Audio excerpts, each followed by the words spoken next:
Minus 110 pick'em odds at open right now. I think it's shifted just a little bit, but I think in terms of a fight, this is as even as it gets right here. AJ, what do you got for live numbers? Can you pull something up? I was pulling it up right now, brother. I'll let you know. Yes, sir. So the reason that I like this fight so much is because there's one thing that we know about Jiri, and that he's a madman, he's unorthodox, but he does get hit. You cannot deny that he doesn't get hit. He just weathers shots well. Jamahal Hill, on the other hand, right now, I think this is a buy low opportunity. I think the stock is low because people are clowning him about the Alex Pereira fight and how he got knocked out. But if you watch that fight back, like, listen, internet is the internet. You're going to make fun of people. There's no escaping. But if you watch that fight back, you cannot make fun of Jamahal Hill because Pereira got in close, went for the big hook. Hill came for the straight, but he just missed and got caught. Who's to say that if he would have landed on Pereira, it wouldn't have been the same thing as when Adesanya did? Well, we'll never know. But all I'm saying is it's not like he went in there, got ransacked, and had no strategy. He just took a shot and missed, in my opinion. What do you think? Yeah, I agree with you, Derek. I mean, Jamahal Hill has KO power when he's able to get in there. It's just left hand Larry with Alex Pereira, brother. I mean, that's one of those that are just a death touch. And unfortunately, he got clipped on the chin, and we've seen it happen to so many different fighters. But to go back to what we were talking about before, Derek, Jamahal Hill has risen to a favorite. Minus 135, so still very close on the plus comeback of 115 for Jiri Prochazka. And it's interesting thinking about that KO power, Derek, because both fighters have it, right? Jiri a little more unconventional, but still has that one-touch KO power. Jamahal can box you up, piece you up, and if he hits you with that left hand, man, you're going to sleep. It's interesting to see how close these odds are actually staying. Grappling too, if that's something that he wants to pull out, Jamahal Hill can grapple. People don't really understand it. Again, I think this is a buy low because of the narrative and the social media presence right here. And Jamahal doesn't really help himself because he goes in and goes back and forth with people online. But this is where people like us can capitalize right here, because a minus 135 for Jamahal is awesome if you're betting Jamahal because it hasn't risen too crazy. But if you're a Prochazka better, plus money, plus 115, man. Listen, you lose to the same guy multiple times, Alex Pereira, you can't be mad, right? How about the other contenders in the division? What can we do on that end? And when we look at Yuri's last five, you beat Dom Reyes, devastating knockout, death match with Glover, right? And then you beat Rakic, And that was a fight right there where, it's a common theme, man. It's like you're losing. The Teixeira fight, you're losing. The Rakic fight, you're losing. The Dom Reyes fight, that was kind of back and forth. He wasn't super losing, but he's found ways to pull the rabbit out of his hat. Didn't work against Paeta both times.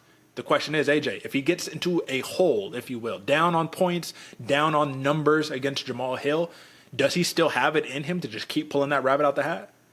Absolutely. Absolutely, Derek. That's one of those X factors that you can never count out of Jiri. For some reason, I think it's his own orthodox style, right? Like, no matter how many shots he takes to the face, he still has this weird go at it where you're not seeing the punches come at different angles, and that's where he's able to do most of his damage, right? Especially with the Jamahal, where he's working the ones and twos down the pipe, real slick, looking to set up counters, and then out of nowhere, you just get clipped and you're looking up at the sky. That's how Jiri gets his knockouts, and that rabbit he can pull out of the hat again.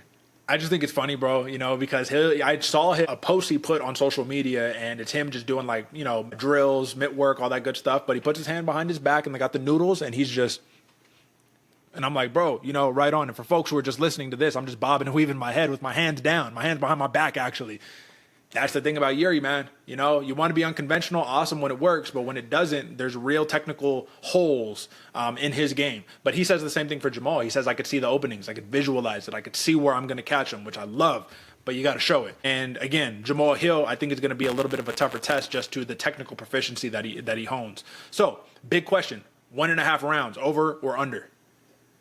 Ooh, Derek. Oh, man, I was looking at this a lot when I was looking at prop odds right here. I like the over. I know it's the minus money at 165 open, but it's weird, man, because the KO power has me hesitant to say over, right? Over, and it's only 7.5 minutes. But with how fast these fighters start and with how willing they are to stand toe-to-toe in the pocket, the under looks good. But I do think with how the knockouts have gone in the last couple of fights, they're going to want to just toe in, if you will, into how this fight goes and then really get started in the second round. Short memory, brother. We taking the under all day long. I think both of these dudes, I think it's going to be similar to the Tulio Poteria fight, where when they get in the pocket, someone has to go. Like, you can't just sit in the pocket and trade. Preston Parsons, Jacoby Smith, same thing. Neither of them were like, both of them were like, I'm just not going to back down. somebody's going to go to bed. I don't care who it's going to be, but it ain't going to be me, right? So I think that on either side, like this would be a good fight to just bet in the distance. It's probably minus money in the distance. I'm actually pretty sure that it is. But when we look at the knockout props for Jiri plus 1, for Jamahal Hill plus 300. Again, if you're a Jiri bettor, you just take the dog odds, right?